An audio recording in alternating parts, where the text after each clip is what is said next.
ఈ ఆరాధన క్రమములో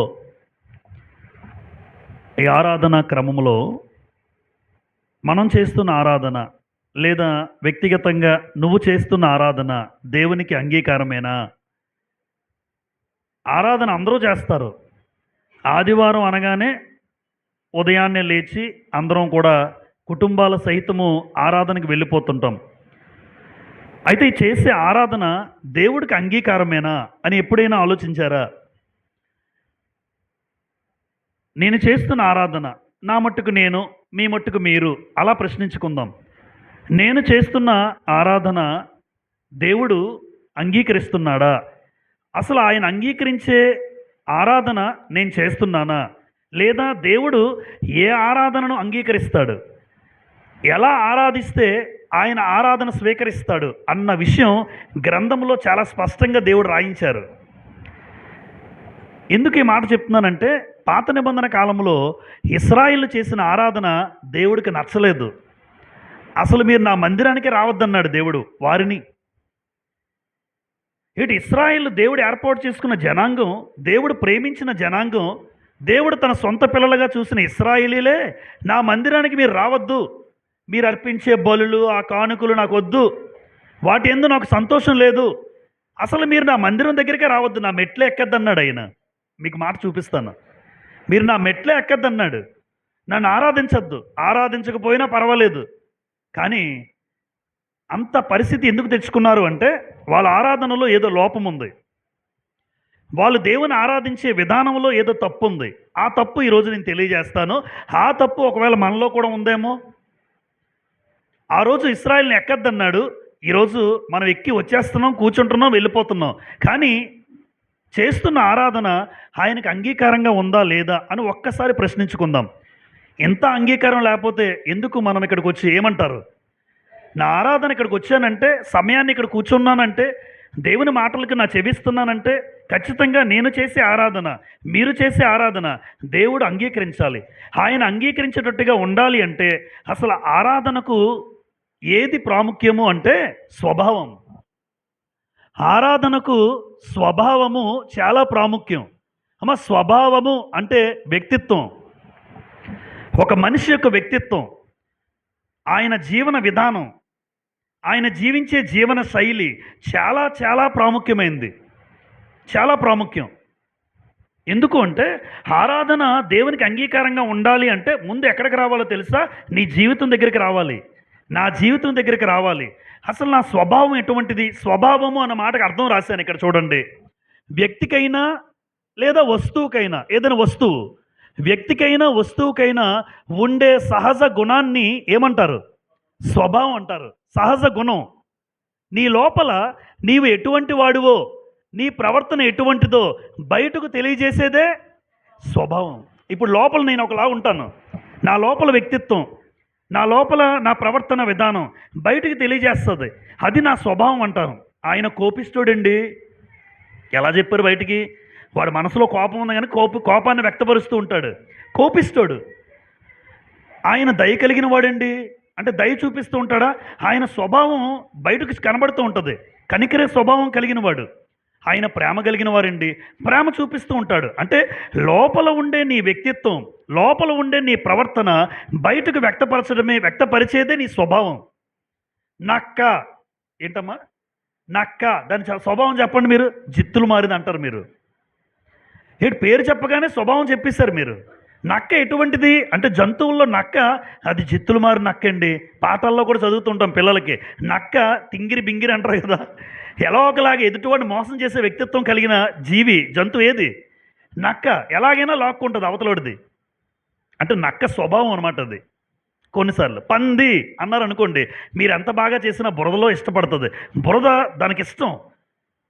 మీరేం చేయండి, బురద దానికి ఇష్టం. దాని సహజ గుణం అది, దాని గుణం అది. ఈరోజు స్వభావము చాలా ప్రాముఖ్యం. ఎందుకంటే నా స్వభావం బాగోకుండా, నా వ్యక్తిత్వం బాగోకుండా, నా ప్రవర్తన బాగోకుండా నేను చేసే ఆరాధన దేవుడు అంగీకరించడు. అందుకే ఈరోజు ఈ మాటల ద్వారా నిజంగా ఇంతవరకు మనం ఎన్నో ఆరాధనలకు పాలుపంపులు పొందాం. కానీ దేవుని ఆరాధనకు, ఆయన ఆరాధించే విధానము నేను అలా ఉంటున్నానా అన్నది ఆలోచించుకొని మనం ఈసారి నుండి ఆలోచించాలి. ఆ ఆరాధన దేవుడు అంగీకరిస్తున్నాడా లేదా అన్న ప్రశ్న వేసుకుని ముందుకెళ్ళాలి. చూడండి, ఆరాధికుడు ఆరాధికుడు ఎవరు? మనమే. ఆరాధికుడు, ఆరాధికురాలు ఆడవాళ్ళు, ఆరాధికుడు మగవాడు. అంటే ఆరాధికుడికి ఉండవలసిన లక్షణాలు, ఎటువంటి లక్షణాలు ఉంటే నీ ఆరాధన దేవుడు అంగీకరిస్తాడు? ఇక్కడ 7 రాశాను నేను సుమారుగా. ఈ ఆరాధికుడికి ఉండవలసిన ప్రాముఖ్యమైన లక్షణాలు చెప్తాను. రెండో భాగానికి వచ్చి ఇక్కడ ఏం రాశాను చూడండి. ఇశ్రాయేలీల ఆరాధన ఎలా ఉండేదో చెప్తాను. ఎందుకు దేవుడు నా దగ్గరికి రావద్దు, నన్ను పూజించద్దు, నాకు ఆరాధించద్దు అని దేవుడు ఎందుకు వీళ్ళకి చెప్పాడో ఇక్కడ చెప్తాను నేను. ఇది తెలుసుకున్న తర్వాత మన ఆరాధన వీళ్ళ ఉండకూడదు. ఒకవేళ ఇక్కడికి ఎవరైనా మన సంఘానికి వచ్చిన మనలో ఎవరైనా నాతో సహా నేను కూడా ఇలాగే ఆరాధిస్తే, ఇశ్రాయేల్ ఆరాధన విధానంలాగే నా ఆరాధన కూడా ఉంటే నీ ఆరాధన కూడా దేవుడికి ఇష్టం ఉండదు అన్న విషయం అర్థమవుతుంది. రైట్. నెంబర్ 1, ఆరాధకుడికి ఉండవలసిన ప్రాముఖ్యమైన లక్షణాలు. ముందు ఏం చెప్పాను? ఏం బాగుండాలి? స్వభావము బాగుండాలి. తర్వాత ఆరాధకుడికి ఉండవలసిన లక్షణాల్లో మొట్టమొదటిది యథార్థత. యోహాను సువార్త ప్రాముఖ్యమైన పాఠం ఇది. ప్రాముఖ్యమైనది ఎందుకో మీకు అర్థమైంది. ఎందుకంటే ప్రతి ఆదివారం అందరూ ఎక్కడికి వెళ్తారు? ఆరాధనకి వెళ్తారు. ఈ మాట ఆరాధనకి ఎక్కడికి వెళ్తున్నారమ్మా? ఆరాధనకండి అంటారు మీరు. మరి నీ ఆరాధన అంగీకారమో కాదా అనేది ప్రశ్నించుకుని అది తెలుసుకునే అవకాశం ఖచ్చితంగా ప్రతి క్రైస్తవుడికి ఉండాలి. యోహాను సువార్త 4:23. అయితే యేసుప్రభు మాట్లాడుతున్నారు ఈ మాట. యేసుప్రభువే. అయితే యథార్థముగా ఆరాధించువారు. ఏమని స్టార్ట్ చేశారు? ఆరాధించే వారి గురించి ముందు ఎటువంటి లక్షణం చెప్పారు? యథార్థముగా ఆరాధించువారు. ఆ మాటలో ఉన్న అర్థం ఏంటి అంటే, ఆరాధించే ఆరాధికుడు ఏ గుణం కలిగి ఉండాలి అంటే, యథార్థత లేకపోతే ఆపోజిట్ కూడా చూద్దాం. యథార్థత లేదండి ఒక వ్యక్తికి, అప్పుడు వచ్చి ఇక్కడ కూర్చొని పాటలు పాడి స్తుతించి గణపరిచి అందరికీ వందనాలు చెప్పి కానుకలేసి వెళ్ళిపోయాడు. దేవుడికి అంగీకారమా? చూసారా? అంటే మన లోపాలు మనం తెలుసుకుందాం.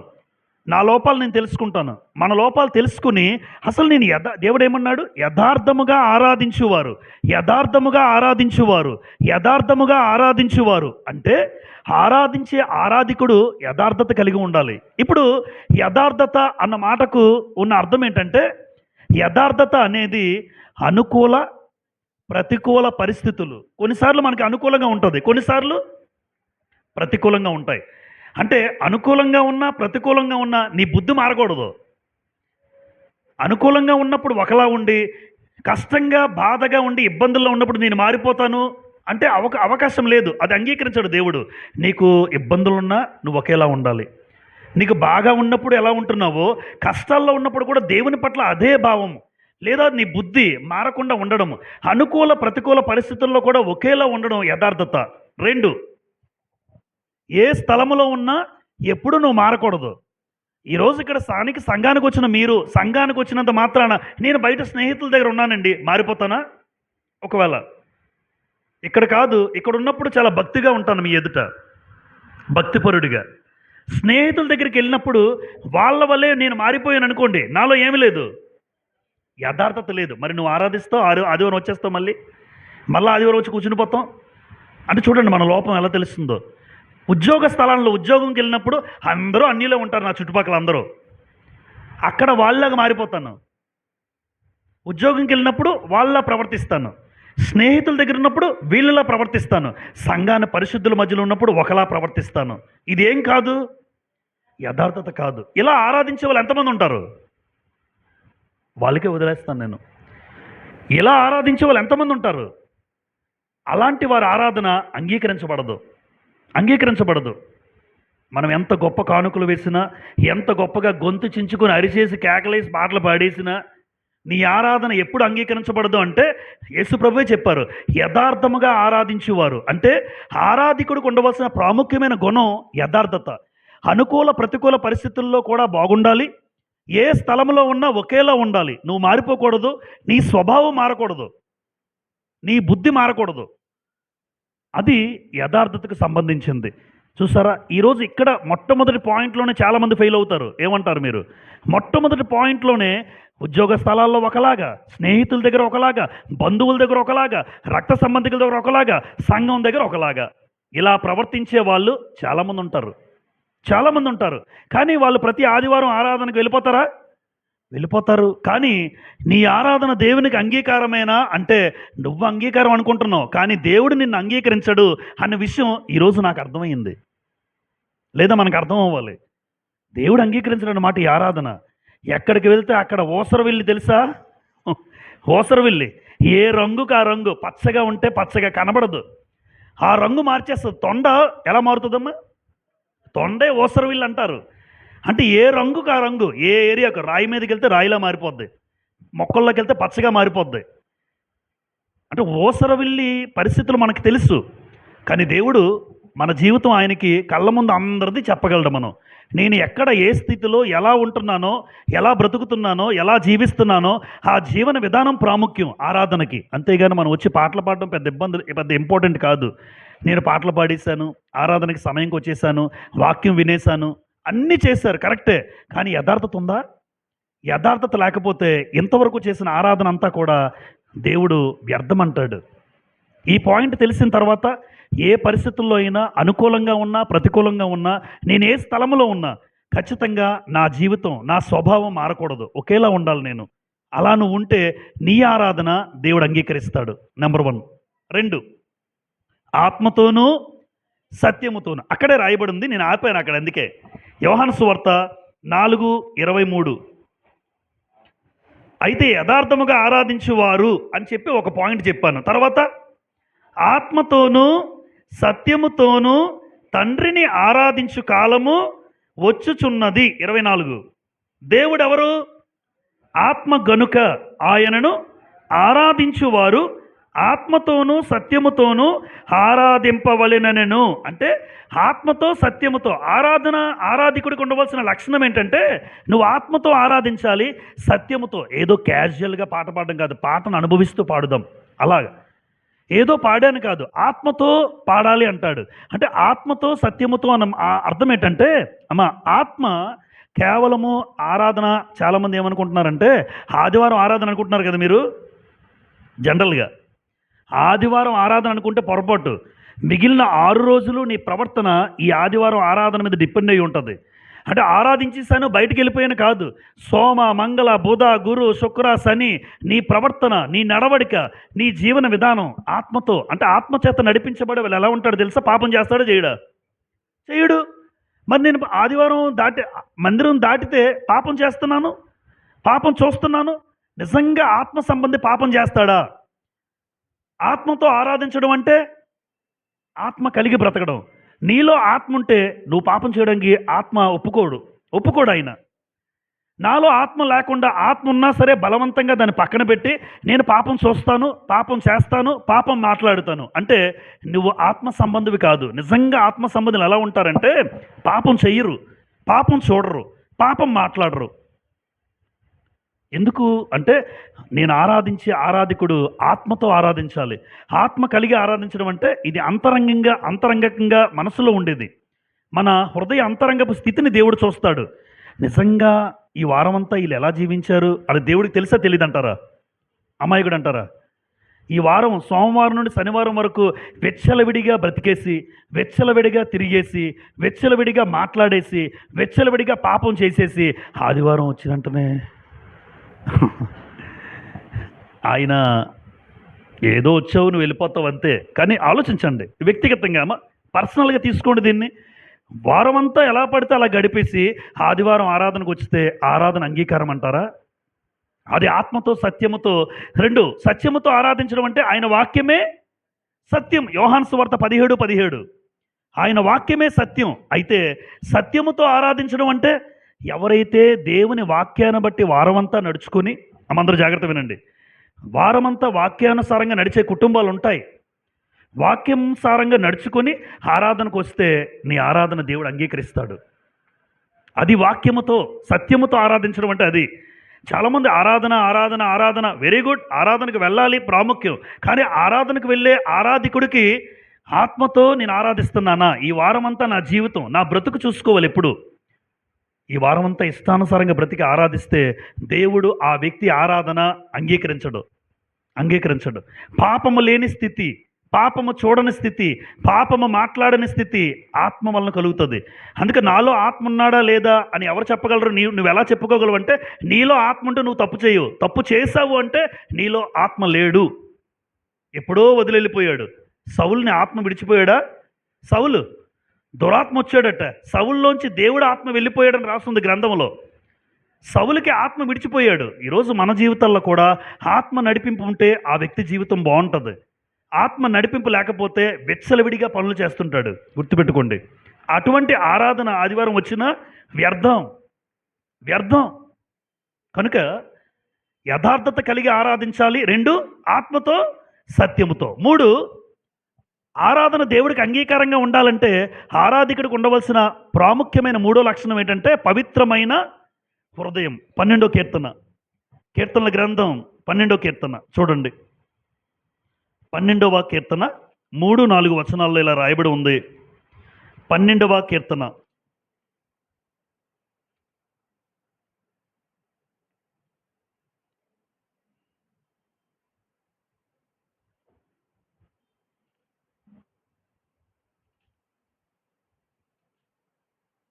24వ కీర్తన, క్షమించండి 24, 12 కాదు, 24వ కీర్తన 3-4 వచనాలు.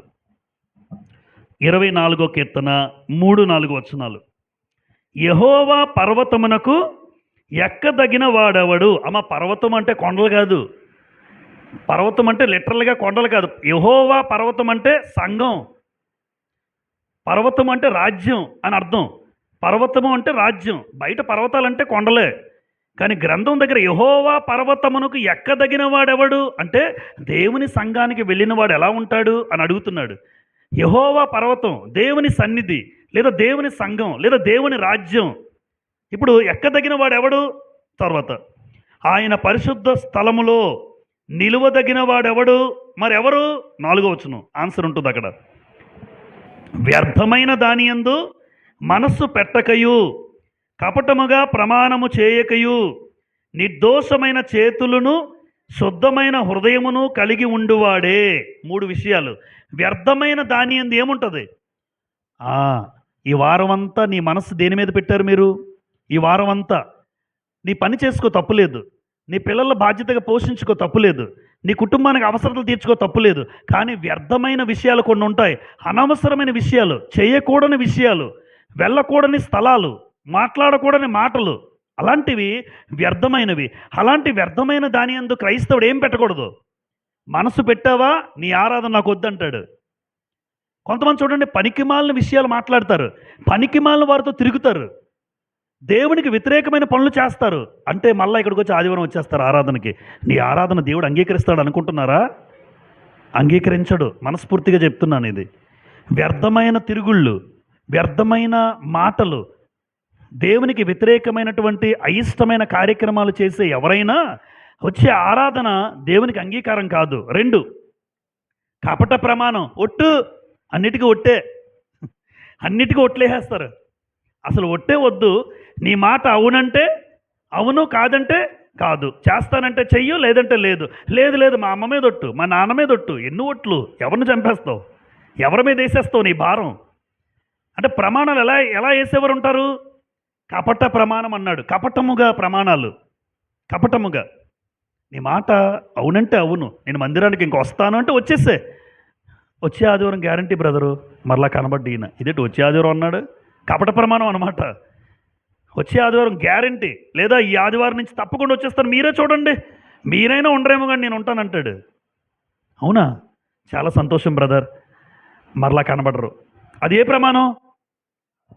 కపట ప్రమాణం. మరలా నువ్వు ఎన్ని ప్రమాణాలు, ఇలాంటి ప్రమాణాలు ఎన్ని చేస్తామో, ఇది ఒకటే కాదు, ఎన్ని ప్రమాణాలు చేసినా అలాంటి కపట ప్రమాణాలు చేసేవాడి ఆరాధన అంగీకారం కాదు. 3, నిర్దోషమైన చేతులు. ఈ చేతులతో ఏం చేస్తారమ్మా? పాపాలు చేసేవాళ్ళు ఉంటారు. చేతులతోనే లంచాలు తీసుకుంటాడు. ఆదివారం ఆరాధన, నీకు చెప్పాను కదా చాలాసార్లు, నాకు ఒక ఎంప్లాయీ తెలుసు, పెద్ద ఎంప్లాయీ. ఆయన లంచాలు కింద నుంచి తడపలే. ఇది లేకపోతే పని జరగదు. ఆదివారం ఏం చేస్తాడు తెలుసా? ఆరాధనకు వచ్చి అక్కడ కూర్చుంటాడు, పవిత్రమైన హృదయంతో చూస్తుంటాడు అందరినీ. ఉద్యోగంలోకి వెళ్ళినంటే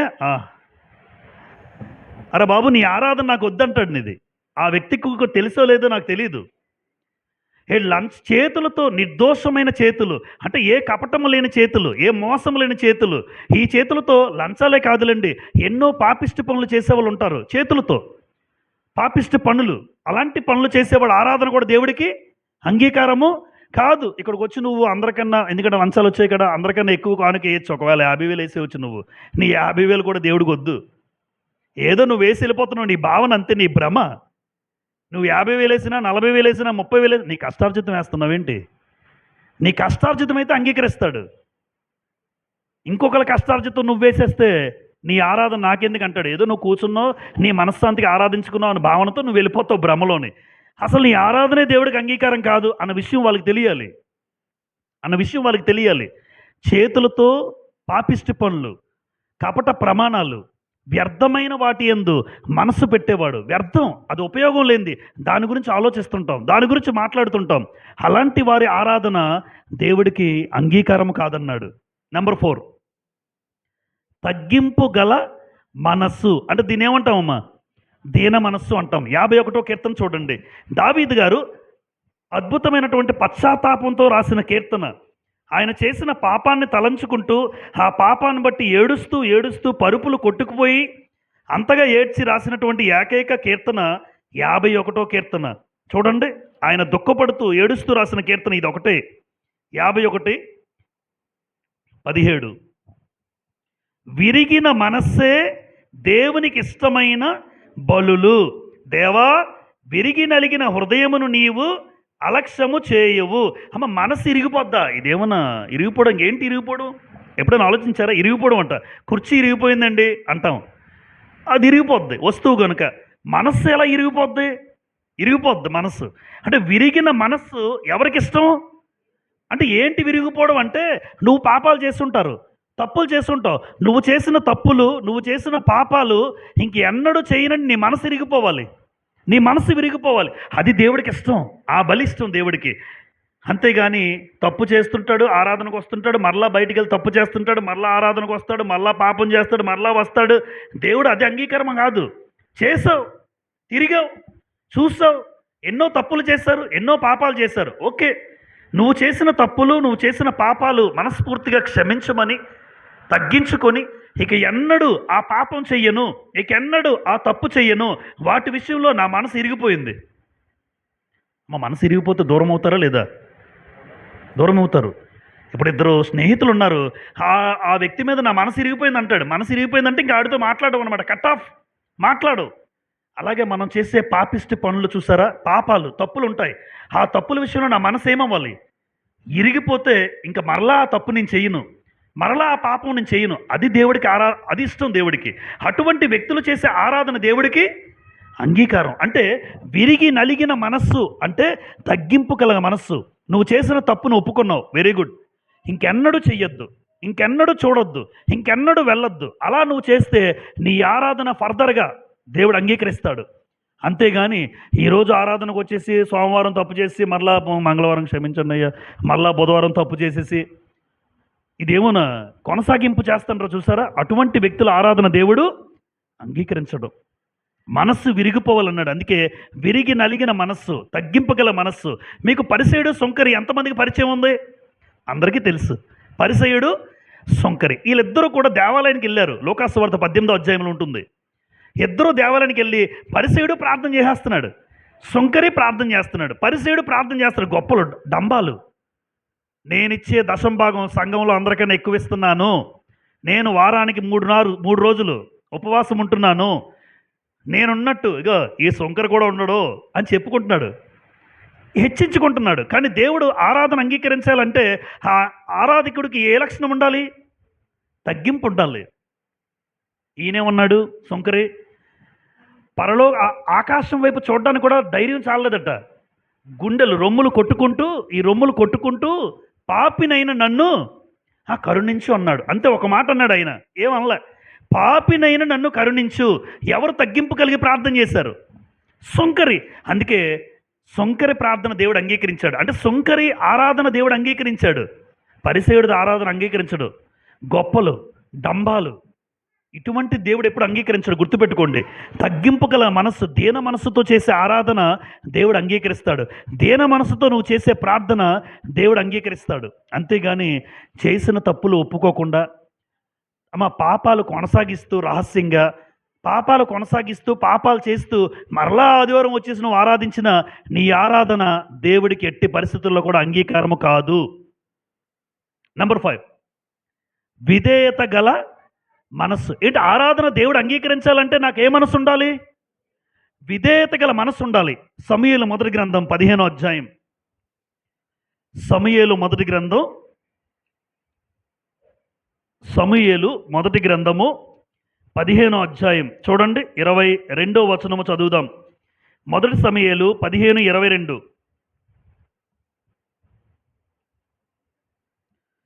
అందుకు సమూయేలు తాను సెలవిచ్చిన ఆజ్ఞను ఒకడు గైకొనుట వలన యెహోవా సంతోషించున్నట్లు ఒకడు దహన బలులను అర్పించుట వలన ఆయన సంతోషించునా? ఆలోచించుము. బలులు అర్పించుట కంటే ఆజ్ఞను గైకొనుటయు, పొట్టేళ్ల క్రొవ్వు అర్పించుట కంటే మాట వినుటయు శ్రేష్టము. అంటే మాకు నీ బలులొద్దు, నీ అర్పణలొద్దు, నీ పొట్టేళ్ళ కొవ్వొద్దు, నువ్వు మాట వినరా బాబు అంటున్నాడు. ముందు అందరూ వినండి, మాట వింటూ శ్రేష్టం అన్నాడు. అంటే ఎవరైతే దేవుని వాక్యానుసారంగా నడుచుకుంటూ ఆరాధిస్తారో అటువంటి వ్యక్తి ఆరాధన దేవుడు ఇష్టపడతాడు. అమ్మ నిజం, దేవుడికి మాట కావాలి. నీ బలులొద్దు, నీ అర్పణలొద్దు. చూడండి, బలులు క్రొవ్వు ఇవన్నీ నాకు అవసరం లేదు, మాట వినుట శ్రేష్టం అన్నాడు. అంటే అర్థం ఏంటంటే దేవుని వాక్యానికి విధేయత గల మనస్సు దేవుడు ఏం చేస్తాడు? అంగీకరిస్తాడు. ఇప్పుడు ఇక్కడ చాలామంది ఉన్నాం, ఇక్కడ చాలామంది ఉన్నాం. ఎంతమంది హృదయపూర్వకంగా దేవుని వాక్యాన్ని అంగీకరించి బ్రతుకుతున్నారు? ఎంతమంది నిజంగా మా కుటుంబంలో నేను వ్యక్తిగతంగా వాక్యాన్ని బట్టి నడుచుకుంటున్నాను, వాక్యాన్ని బట్టే నేను పని చేస్తున్నాను, వాక్యానికి వేరుగా నేనేమీ చేయట్లేదు అన్న వాళ్ళు ఎంతమంది ఉంటారు? నిజంగా మాట బట్టే దేవుడు అంగీకరిస్తాడు. మాట వినకుండా మనం ప్రార్థన చేసినా, మాట వినకుండా పాటలు పాడినా, మాట వినకుండా దేవుని మందిరానికి అలవాటుగా ఆదివారం వచ్చేసినా, మాట వినకుండా కానుక వేసినా, మీరే కార్యం చేసినా దేవుడు అంగీకరించడు. అది ఆరాధనే కాదు. దేవుడు కోరుకునేది మొట్టమొదటిగా నా మాట వినాలి, నా మాట విని ఆరాధించండి. అందుకే పాత నిబంధన కాలంలో కూడా సమూయేలు చెప్తున్నాడు సౌలుకి, బాబు సౌలు, నువ్వు అందరికన్నా బలులు అర్పించేసావు, బాగానే ఉంది, పొట్టేళ్లకు అర్పించావు, కానీ దేవుడికి ఇష్టం లేదు. నువ్వెందుకు మాట వినకుండా చేస్తున్నావు? మాట విని చెయ్యు. అందుకే దేవుని వాక్యానికి విధేయత గల మనస్సు మనకు ఉండాలి. ఎప్పుడు గుర్తుపెట్టుకోండి, వాక్యం ఏం చెప్తే అలా బ్రతుకుదాం, వాక్యం ఏం మాట్లాడితే అలా చేద్దాం. అలా చేసే వాళ్ళ ఆరాధన దేవుడు అంగీకరిస్తాడు. అంటే మళ్ళా ఎంతమంది తేలిపోతారు? ఎక్కడ వాక్యాన్ని బట్టి నడవగలమండి, ఎక్కడ వాక్యాన్ని బట్టి నడుచుకోగలం అని మీరంటే మరి దేవుడు ఆరాధన అంగీకరించడు. ఆయన కావాల్సిందే మాట వినుట శ్రేష్టం. నేనెంత కానుకలు చేశానా, నేనెంత గొప్పగా చేశానా అన్న కార్యక్రమాలు చూడ్డా ఆయన. దేవుని మాట విని నేను బ్రతుకుతున్నానా లేదా అన్నది ప్రాముఖ్యం, అంతే. నెంబర్ 6, సజీవ యాగముగా సమర్పణ కలిగిన బ్రతుకు. సజీవ యాగము. సజీవ యాగం అన్న మాటకు అర్థం చెప్పండి. బతుకుండగానే చంపడం. అదేంటండి? బతుకుండగానే చంపడం సజీవ యాగము. అప్పుడు పురాతన కాలంలో ముందు కందుకూరి వీరేశలింగం పంతులు, రాజారాం మోహన్ రాయ్ చదువుంటారు పిల్లలు, వీళ్ళందరూ సంఘ సంస్కర్తలు. భర్త చనిపోతే భార్యను కూడా తోసేస్తారు అగ్నిలో. ఇంక నువ్వెందుకమ్మా వెళ్ళిపో, అది అప్పుడు చట్టం. అది ఎంత మూఢనమ్మకం చూడండి. అంటే భర్త చనిపోతే భార్య చచ్చిపోవాలా? వాళ్ళిద్దరూ వచ్చారు. అదేంటండి భర్త చనిపోతే భార్య చంపడం ఏంటి? సజీవ దహనం చేసేస్తున్నారేంటి సజీవంగానే? అప్పుడు ఈ కందుకూరు వీరేశలింగం పంతులు, రాజారాం మోహన్ రాయ్ ఇలాంటి సంఘ సంస్కర్తలు వచ్చి భర్త చనిపోతే ఆవిడేం తప్పు చేసింది చంపడానికి, ఆవిడ బతికే ఉండాలి అన్నీ అలాంటి పెద్దవాళ్ళు వచ్చారు మధ్యలోకి. కానీ ఈరోజు సజీవ యాగము అన్నాడు గ్రంథంలో. సజీవ యాగము అన్న మాటకి అర్థం ఏంటంటే బతికే ఉంటారు, బతికే ఉంటాయి మన శరీరం, కానీ శరీరం ఏం చేయదు? పాపం చేయదు. రోమపత్రిక 12:1 ఈ మాట చూడండి. రోమీలకు రాసిన పత్రిక 12వ అధ్యాయం 1వ వచనం. రోమా 12:1. కాబట్టి సహోదరులారా, పరిశుద్ధమును దేవునికి అనుకూలమునైన సజీవ యాగముగా మీ శరీరములను ఆయనకు సమర్పించుకొనుడని దేవుని వాత్సల్యమును బట్టి మిమ్మను బతిమాలు కొనుచున్నాను. ఇట్టి సేవ మీకు యుక్తమైనది. అక్కడ ఇట్టి సేవ దగ్గర నేనేమంటానంటే ఇట్టి ఆరాధన, ఇట్టి సేవ అన్నాడు. ఇట్టి ఆరాధన దేవుడికి ఇష్టం. ఏ ఆరాధన దేవునికి ఇష్టం? మీ శరీరములను సజీవ యాగముగా ఎవరికి సమర్పించాలి? ఎవరికి? దేవుడికి. అంటే సజీవ యాగముగా నా శరీరాన్ని సమర్పించడం అంటే అర్థం ఏంటంటే, ఈ కళ్ళు బతికే ఉంటాయి, ఈ కళ్ళు చూస్తుంటాయి, అన్నీ చూస్తుంటాయి. కానీ ఈ కళ్ళు ఏ విషయంలో చచ్చిపోవాలి? పాపం చూసే విషయంలో. అరే సినిమాకి వెళ్దాం రారా అన్నాడు, చచ్చిపోయినరా, నా కళ్ళు చచ్చిపోయారా? చెప్పండి నోటితో. ఆడేదో రమ్మన్న టికెట్లు తీసేసాను రా అంటే, టికెట్లు తీసేసావా? వచ్చేస్తానండి, చుట్టుపక్కల ఎవరన్నా చూసుకోవాలి, సంఘస్థులు ఎవరైనా కనబడతారు అక్కడక్కడ. అదే జీవితం. మళ్ళీ ఆదివారం ఆరాధనకు వచ్చేస్తారు ఇక్కడికి. ప్రాక్టికల్గా చెప్తున్నాను నేను, ప్రాక్టికల్గా. సినిమా చూసేసి ఆరాధనకు వచ్చేసి నీ ఆరాధన దేవుడికి అంగీకారమా? కళ్ళు బతికే ఉంటాయి, కానీ నా కళ్ళు పాపం చూడవు, నా కళ్ళు పాపం చెయ్యు. ఇది జీవితం. అటువంటి ఆరాధన దేవుడు స్వీకరిస్తాడు. అందుకే అన్నాను, శరీర ఆలోచనలు, తలంపులు, నువ్వు చేసే పనులు సమర్పణ కలిగి నా శరీరాన్ని దేవుడికి సమర్పించుకున్నాను. అంటే దేవుని సమర్పించుకున్నామంటే మరలా నీ శరీరంతో ఏం చేయకూడదని అర్థం. అది గుర్తుపెట్టుకోండి. సజీవ యాగముగా దేవునికి అందరం సమర్పించుకుందాం దయచేసి. లేదంటే మొహమాటం లేకుండా చెప్తాను, నీ ఆరాధన దేవుడు అంగీకరించడు. మొహమాటం లేకుండా చెప్తాను. నా శరీరం నేను అర్పించుకోలేదు అనుకోండి, నా కళ్ళు, నా చేతులు, నా నోరు, నా పెదవులు, నా శరీరంలో ఉన్న ప్రతి అవయవంతో నేను పాపం చేయడానికి ఇష్టపడుతున్నాను అనుకోండి, రహస్యంగా పాపం చేయడానికి చూస్తున్నాను అనుకోండి, నేను రహస్యంగా తప్పులు చేసేసినా, ఇక్కడికి ఆరాధనకు వచ్చేసినా నీ ఆరాధన నాకు వద్దు అంటాడు. ఆయన స్వీకరించడు. నువ్వు చేసేసి వెళ్ళిపోతావు అంతే, తూతూ మంత్రంగా. అంతే, తూతూ మంత్రంగా చేసుకుంటారు, వెళ్ళిపోతారు. కానీ దేవుడు నీ ఆరాధన అంగీకరించడు. కనుక ఏం చేద్దాం? మన శరీరాన్ని ఎప్పుడు కూడా పాపానికి దాసులుగా లేదా పాపానికి చేసే పరిస్థితులు ఎప్పుడు కల్పించుకోకండి. మా అమ్మకు తెలియకుండా పాపం చేసేసాను, మా నాన్నకు తెలియకుండా చేసేసాను. సంఘస్థులు ఎవరికీ తెలియదు, సంఘస్థులు ఎవ్వరికీ తెలియదు నీవు పాపం చేసినట్టు. కానీ ఒక ఆయనకి తెలుసు. నువ్వు వచ్చి ఇక్కడ ఎంత గొల్ల పెట్టినా, ఎంత గోలు పెట్టినా, గగ్గోలు పెట్టి ప్రార్థన చేసేసినా, అమ్మా కళ్ళు మూసుకొని కన్నీరు వచ్చేసినా నీ ప్రార్థన విండ తల్లి. ఎందుకు? కన్నీరు పెట్టేస్తారు కొంతమంది, పాపం చేస్తుంటారు. ఆయన కోరుకుంది ఒకటే, నేను కన్నీరు పెట్టకపోయినా నాకు ఇచ్చిన ఈ శరీరంతో తప్పు చేయకుండా, పాపం చేయకుండా బ్రతికితే చాలు, నా ఆరాధన దేవుడు అంగీకరిస్తాడు. అటువంటి వ్యక్తుల ఆరాధన దేవుడు అంగీకరిస్తాడు. దయచేసి నీ శరీరం లేదా మన శరీరాలు సజీవ యాగంగా బతుకున్నాయి. బతుకుండగానే నా కళ్ళు ఆయనకు అర్పించుకుంటాను. అయ్యా, నా కళ్ళుతో నేను ఎప్పుడు పాపం చేయను, నా కాళ్ళు పాప స్థలాలకు వెళ్లకుండా చూసుకుంటాను, నా చేతులతో పాపిష్టి పనులు చేయకుండా చూసుకుంటాను. అలా ఎవరైతే తమ శరీరాన్ని కాపాడుకుంటూ జాగ్రత్తగా వెళ్తారో ఆ వ్యక్తి చేసే ఆరాధనను చూసారా, అంగీకరిస్తాడు. నెంబర్ 7, కృతజ్ఞత గల హృదయము. కృతజ్ఞత గల హృదయం అంటే మన నిండు హృదయం అంతా కూడా ఎప్పుడు ఏ భావంతో మనం ఉండాలి?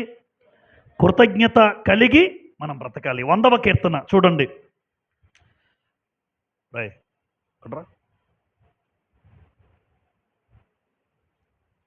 100వ కీర్తన 4వ వచనం చూడండి. 100వ కీర్తన 4వ వచనం.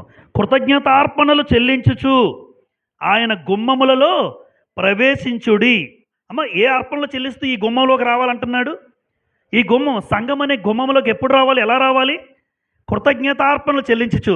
అయితే మా బ్రతుకులో, మా కుటుంబంలో, మా బిడ్డల జీవితాల్లో నువ్వు చేసిన ప్రతి మేలు తలంచుకుంటూ ఇక్కడికి రావాలి. కృతజ్ఞత కలిగి దేవుని మందిరంలోకి రావాలి. కొంతమంది ఎలా వస్తారు చెప్పమంటారా? తప్పదు, ఏదో అలవాటు, ఆదివారం క్రైస్తవులం కదా, చూసేవాళ్ళు ఏమనుకుంటారు, వెళ్ళకపోతే ఇంట్లో ఉండి టీవీ చూస్తే ఏం బాగుంటుంది, నేను ఆరాధన వెళ్ళాలి ఎందుకంటే క్రైస్తవుడిని, ఏం చేస్తాం, తప్పనిసరి పరిస్థితుల్లో వచ్చేవాళ్ళు ఉంటారు. కానీ ఏ హృదయంతో రావాలని దేవుడు కోరుతున్నాడు? ఏ హృదయంతో రావాలి? కృతజ్ఞత. ఎందుకు? ఈ వారమంతా కాపాడావు నాయన, ఎన్నో ప్రయాణాలు చేశాను, ఎన్నో ప్రాంతాలకు వెళ్ళాను, లేదంటే ఈ వారమంతా నా ప్రతి కష్టములో, నా ప్రతి బాధలో ఇంకా నేను బతికే ఉన్నాను అన్న కృతజ్ఞతతో ఇక్కడికి రావాలి. కొంతమంది అది కూడా రారులేండి, ఆ ఖాళీలు ఉంటాయి అక్కడక్కడ, రారు. ఎందుకంటే ఫంక్షన్స్ ఉన్నాయి బ్రదర్, మాకు ఫంక్షన్స్ ఉన్నాయి, అక్కడికి రాకపోతే వాళ్ళు ఫీల్ అవుతారు. ఈయన ఫీల్ అయినా మాకు ఇబ్బంది లేదు, వాళ్ళు ఫీల్ అవుతారు. అలాంటి వారు కూడా ఇద్దరు ముగ్గురు ఫోన్ చేసి చెప్పేశారులేండి నాకు ఫంక్షన్స్ ఉన్నాయని. పోనీ సాయంత్రం ఏమైనా వస్తారా? రారు. రారు. నువ్వు చేసే ఆరాధన దేవుడికి అంగీకారం కాదు. ఎందుకు? కృతజ్ఞతతో ఇక్కడికి రావాలి. నిజంగా ఎంత కృతజ్ఞత కలిగి బ్రతకాలి. ఈ వారమంతా బతుకున్న, అసలు భూమి మీద బతుకున్నామంటే కృతజ్ఞత.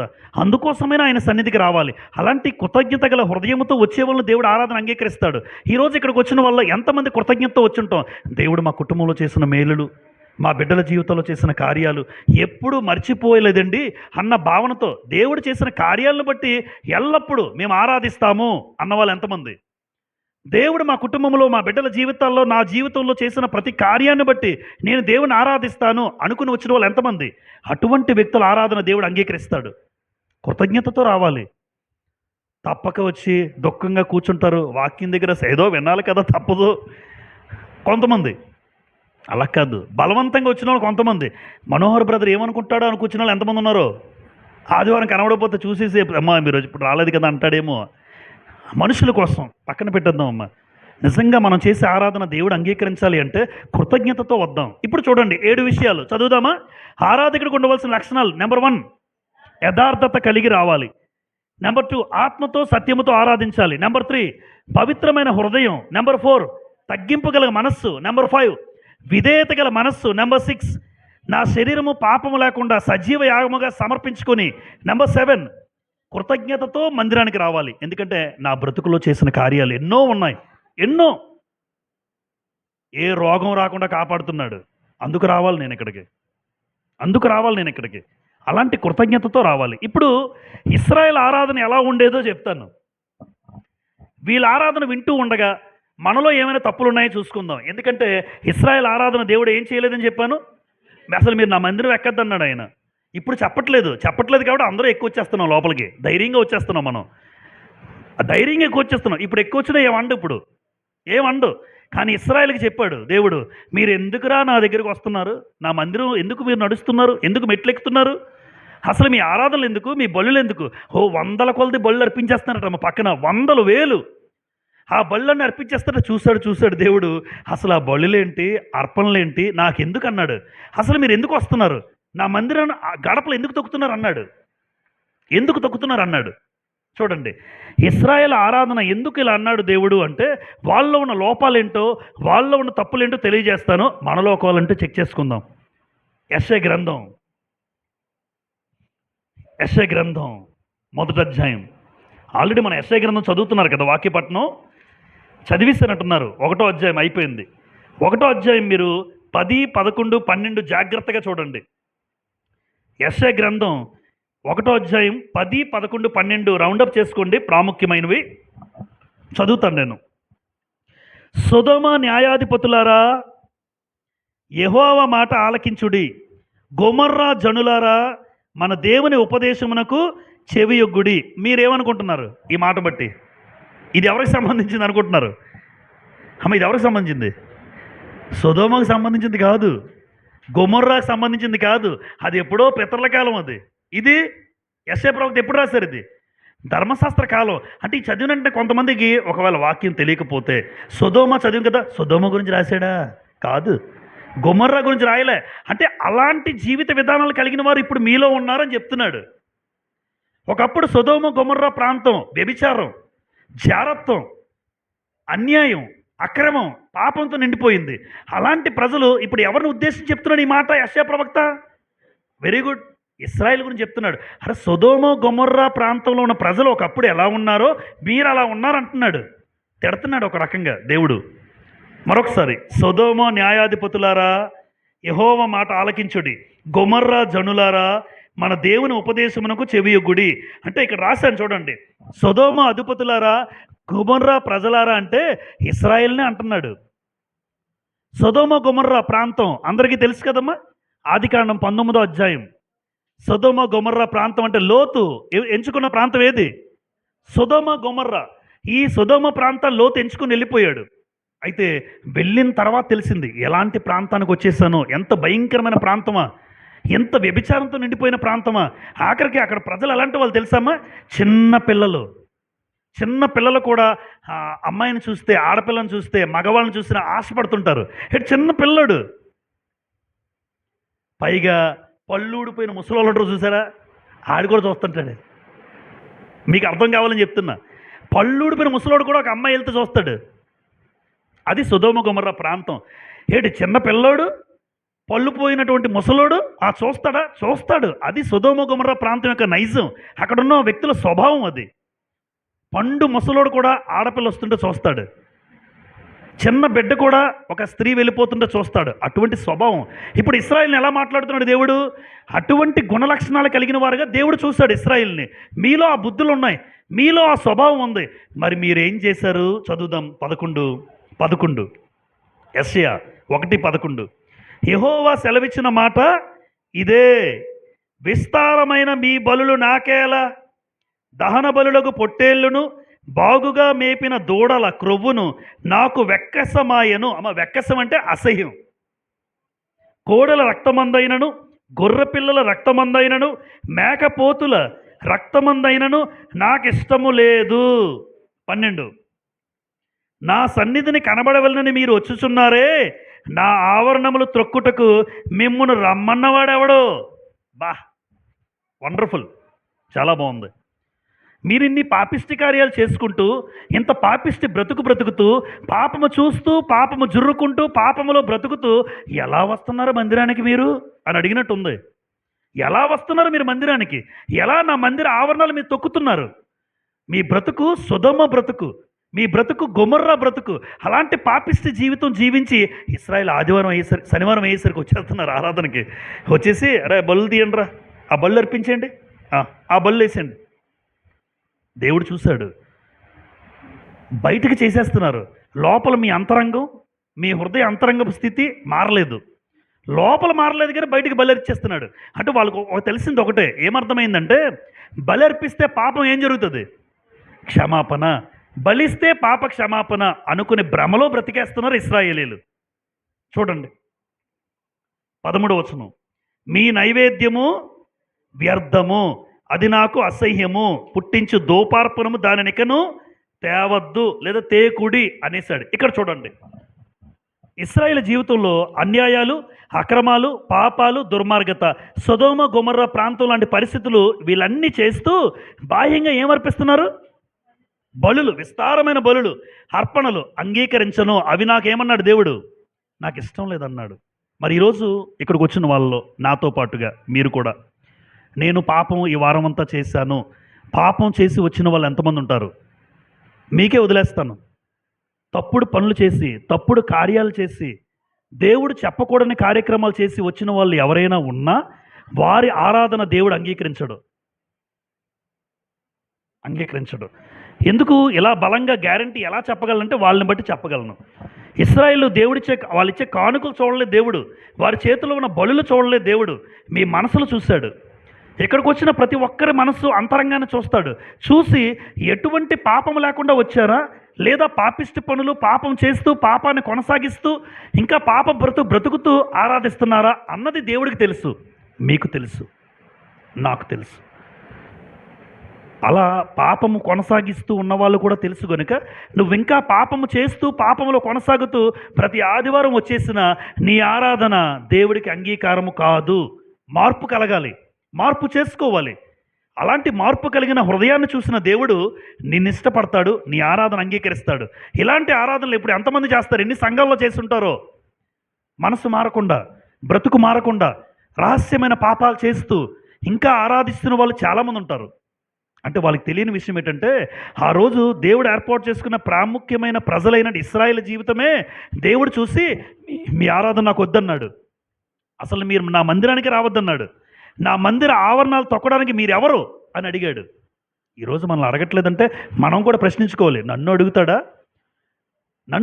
నువ్వెవడరా ఆరాధించడానికి? పాపిష్టి పనులు చేసుకుని వచ్చి ఇక్కడ కూర్చొని నువ్వెవరు? చేయకూడని పనులు చేసుకుంటూ నాకు వ్యతిరేకంగా నాకు ఇష్టం లేని పనులు ఎన్నో చేసుకుని ఇక్కడికి ఆరాధిస్తే నీ ఆరాధన అంగీకరించడానికి ఆయన ఏమైనా ఖాళీగా ఉన్నాడా? అంగీకరించడు. ఎందుకు ఈ మాటలు లోతుగా అంటే గుచ్చుకోవాలి మనకి. నా బ్రతుకులో మార్పు రావాలి, పాపము లేని స్థితిలో నేను దేవుణ్ణి ఆరాధించాలి. ఈ వారమంతా నా బ్రతుకు చూసుకుంటూ దేవుని ఆరాధించాలి. అది దేవుడికి అంగీకారం కావాలి. ఆరాధన అనేది హృదయ అంతరంగ స్థితి మీద ఆధారపడుతుంది అని రాశాను ఇక్కడ. ఇక్కడ చూడండి, ఇశ్రాయేలు ఏమర్పిస్తున్నారమ్మా అక్కడ? విస్తారమైన అమ్మ చెప్పండి, బలులు అర్పిస్తున్నారు కానీ భయభక్తులు లేవు. గమనించారా?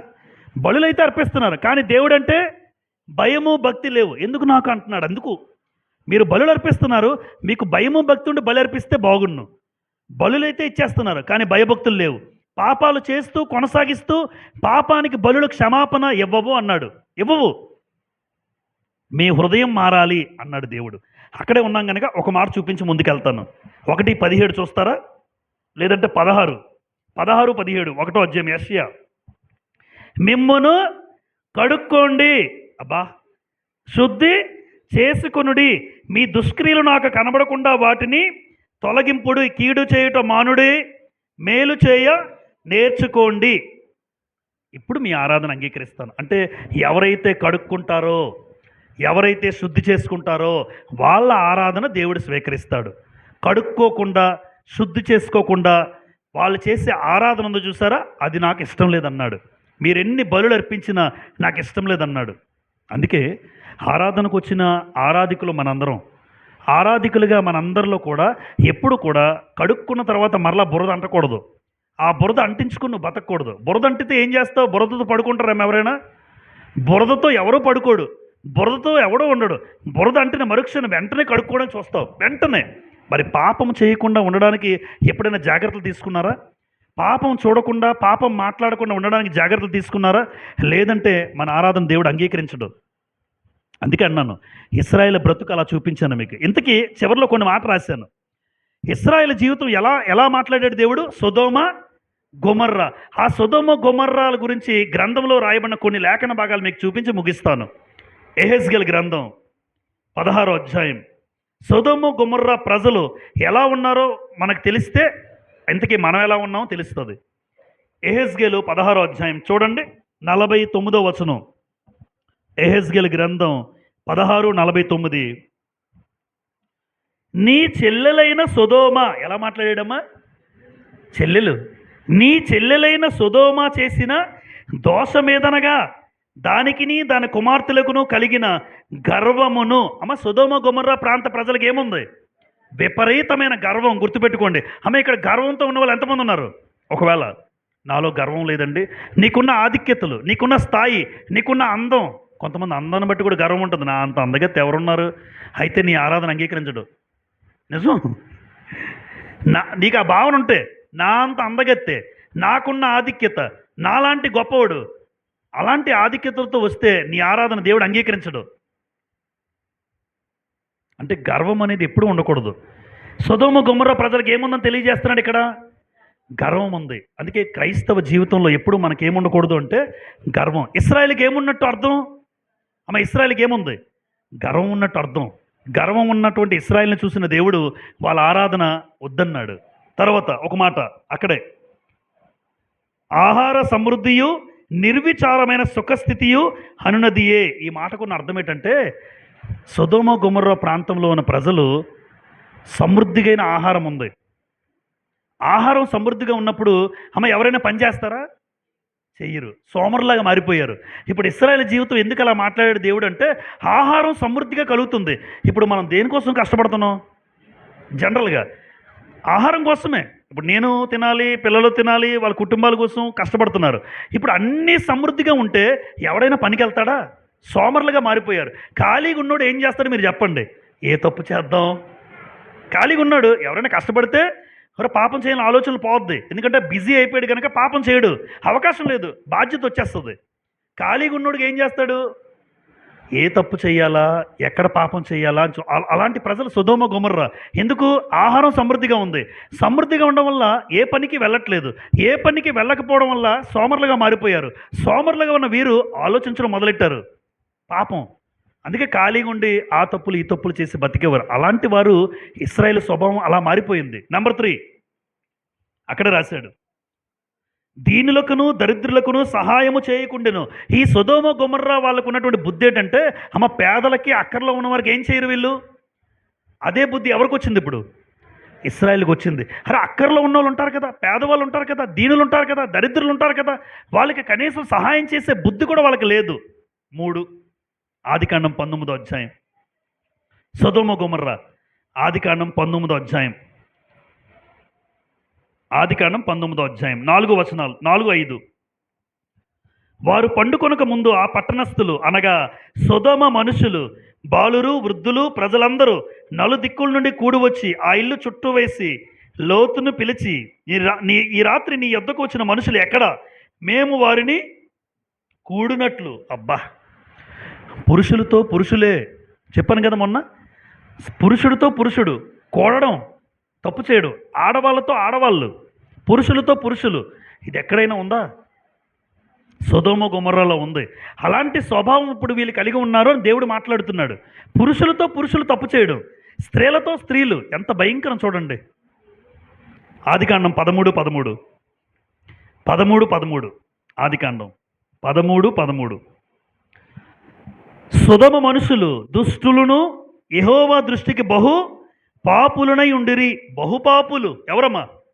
సొదొమ. దుష్టులు, బహుపాపులు. 18:20 ఆదికాండం 18:20. మరియు యెహోవా సొదొమ గొమొర్రాలను గూర్చి మొర గొప్పది కనుకను వాటి పాపము బహుభారమైనది. అంటే పాపం ఎంత బాగా చేశారు చూడండి. ఇప్పుడు చాలా విషయాలు మీకు చెప్పాను, ఇక్కడ రాశాను. సొదొమ గొమొర్రా ప్రజలకున్న పరిస్థితి ఏంటంటే, వాళ్ళు విపరీతమైన ఏముంది? గర్వం. ఆహారం సమృద్ధిగా ఉండడం వల్ల సోమరిపోతులుగా, పనికి మాలిన వారిగా మిగిలిపోయారు. పేదలకు దీనులకు ఏం చేయరు వీళ్ళు? సహాయం చేయరు. నిర్లక్ష్యం, లైంగిక సంబంధాలు, వ్యభిచారం, దేవునిపై తిరుగుబాటు, ఘోరమైన భారమైన పాపం చేశారు. పైగా 2 దేవదూతలు వస్తే ఆ 2 దేవదూతలతో కూడా ఏం చేద్దాం అనుకున్నారా వీళ్ళు? 2 దేవదూతలు లోతింటికి వస్తే, లోతింటికి వెళ్ళి మీ ఇంటికి ఎవరో వచ్చారు కదా, 2 బయటికి తీసుకురా, వాళ్ళతో మేము తప్పు చేయాలి, వాళ్ళతో మేము పాపిష్టి కార్యం చేయాలి అని ఆ అతిథులను కూడా, అంటే అతిథులన్నా గౌరవం లేదు. ఇన్ని పాపాలు చేసిన సొదొమ గొమొర్రా అగ్ని గంధకాలతో దేవుడు కాల్చేశాడు. ఇప్పటికీ సొదొమ గొమొర్రా ప్రాంతంలో చిన్న మొలక కూడా లేదట, చిన్న మొలక. ఎందుకంటే దేవుని ఉగ్రత పడిపోయింది వచ్చి. ఎందుకంటే వాళ్ళు చేసిన పాపిష్టి కార్యాలు చూడండి ఎన్నున్నాయో, వాళ్ళు చేసిన పాపిష్టి పనులు. ఇప్పుడు ఈ జాబితా అంతా కూడా ఇశ్రాయేలుని దేవుడు ఎలా పోల్చాడు? మీరు సొదొమ న్యాయాధిపతులు అన్నాడు, గొమొర్రా ప్రజలు అంటే వాళ్ళలాగే మీరు మారిపోయారు, వాళ్ళు జీవించినట్టే మీరు జీవిస్తున్నారు, కాబట్టి మీరు ఎన్ని బలులు అర్పించినా మీ ఆరాధన నాకు వద్దన్నాడు. మీ ఆరాధన నాకు వద్దన్నాడు. అది కారణం. ఈ విషయాన్ని బట్టి మనసులో పెట్టుకుని ఇశ్రాయేల్ ఆరాధన దేవుడు ఎందుకు వద్దన్నాడు అంటే, ఇశ్రాయేల్ అంతా కూడా వాళ్ళు బ్రతికిన కాలంలో సొదొమ గొమొర్రా ప్రజలు ఎలా బ్రతికారో అలాగే వీళ్ళు బ్రతికారు. అది చూసిన దేవుడు మీ ఆరాధన నాకు అంగీకారం కాదు, మీరు నా మందిరం ఎక్కద్దన్నాడు, మీరిచ్చిన బలులు నాకు ఇష్టం లేదు, మీ నైవేద్యం వ్యర్థమన్నాడు. కడుక్కోండి, ఆ మాట అన్నాడా? 16వ వచనం. కడుక్కోండి, శుద్ధి చేసుకోండి, కడుక్కోండి రండి, మీ పాపిష్టి కార్యాలు బయట విడిచిపెట్టి రండి. అంతేగాని పాపం చేస్తూ, పాపం చూస్తూ, పాపంలో కొనసాగుతూ ఎవరైనా ఆరాధించారా? మీ ఆరాధన నాకు అంగీకారం కాదంటాడు, మనల్ని కూడా ఉద్దేశించి. కాబట్టి నీ ఆరాధన దేవునికి అంగీకారం అవ్వాలంటే 7 విషయాలు చెప్పాను. నిజంగా మన ఆరాధనలో ఇవి ఉన్నాయా పరీక్షించుకుందాం. 2, ఇశ్రాయేల్ ఆరాధన ఎలా ఆరాధించారంటే కేవలం బయటికి మాత్రం ఆరాధిస్తున్నారు, బయటికి మాత్రమే ఎపీరియన్స్. బలులు అర్పిస్తుంటే వాళ్ళు అనుకున్నారు, హ్యాపీగా ఫీల్ అయిపోతున్నారు, బలి అర్పించాను, నా పాపానికి క్షమాపణ దేవుడిచ్చాడు అన్న భ్రమలో బతికేస్తున్నారు. వద్దు. నీ అంతరంగం దేవుడికి కావాలి, నీ అంతరంగ స్థితి దేవుడికి కావాలి. నీ హృదయపు అంతరంగ స్థితి దేవుడు చూస్తున్నాడు. ఈరోజు నా హృదయపు అంతరంగ స్థితి దేవుడికి తెలుసు, మీ హృదయపు అంతరంగ స్థితి దేవుడికి తెలుసు. ఎటువంటి భక్తి భావనతో మన ఆరాధనకు వచ్చామో దేవుడికి తెలుసు. ఏదో ఆరాధన ఏదో క్యాజువల్గా రాకండి, వెళ్ళాలి కదా, వద్దు. మనస్ఫూర్తిగా, సంతోషముతో, ఆనందముతో, కృతజ్ఞతా హృదయముతో, దేన మనస్సు కలిగి, తగ్గింపు మనస్సు కలిగి, ఆత్మతో సత్యముతో, యథార్థమైన మనస్సు కలిగి ఆరాధించడానికి వస్తే ఆ ఆరాధన దేవుడు అంగీకరిస్తాడు. అంతేగాని ఏదో ఈరోజు ఆరాధన అయిపోయింది, రేపు ఏం వారం రా? సోమవారం, ఎక్కడికి వెళ్ళాలి, ఏం చేస్తాను? ఎందుకంటే ఎవరు చూడరు, నిన్ను దేవుడు చూస్తాడు, నీ జీవితం నీకు తెలుసు. ఎందుకు ఇన్నిసార్లు చెప్తున్నానంటే నీ ఆరాధన కూడా నా అందరి ఆరాధన దేవుడు అంగీకరించాలన్న మాటతోనే, అటువంటి మనసుతో చెప్తున్నాను. నా ఆరాధనే కాదు, నీ ఆరాధన కూడా దేవుడు అంగీకరించాలి. సంఘానికి వచ్చిన ప్రతి సభ్యుడు ఆరాధన దేవుడు అంగీకరించాలని హృదయంతోనే మాట్లాడుతున్నాను. ఎందుకంటే మీరు వచ్చి వృధా కాకూడదు, మీరు కూర్చొని దేవుని మాటలు విని వ్యర్థమ కాకూడదు. మీ ఆరాధన కూడా దేవుడు అంగీకరించాలి.